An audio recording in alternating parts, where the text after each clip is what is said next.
I was shooting botanicals and florals, and I was fascinated with getting close in to whatever I wanted to photograph. At one point, it was in the wintertime in North Carolina, and I thought, well, let me take some pictures of these icicles. And I was getting some beautiful light through the icicles. I got excited about shooting icicles. I tried to recreate that later on in Noonan, Georgia, and they didn't appear. So finally I decided I should just make my own ice. Putting water in a small cooler, putting that into the freezer so that it freezes from the top down and pushes the air bubbles to the bottom. Gives me some nice clear ice that I can work with.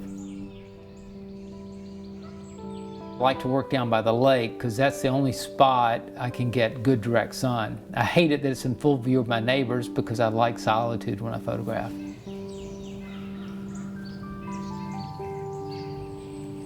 I set up on the table with a mirror because it's a lot easier for me to photograph looking down into the mirror, having the sun reflect through the ice that way, than it is to try and position the ice up above me where I'm photographing it through it to get the sunlight.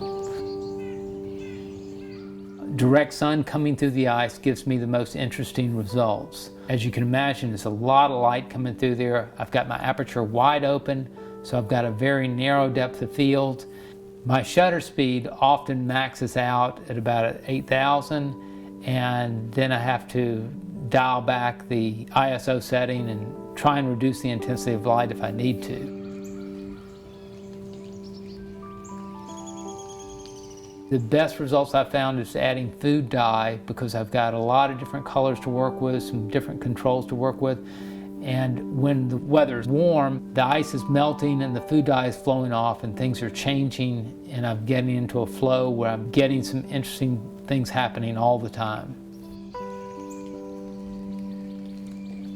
I've used extension tubes, close-up filters, close-up lenses, anything I can do to get on a closer macro level where I'm photographing the light and not the ice itself gives me my most interesting results. Some of these images look very cosmic, like I'm shooting something out of another galaxy or a nebula out in outer space. I really don't have any idea what I'm going to get until I'm looking through the viewfinder and things start changing and moving.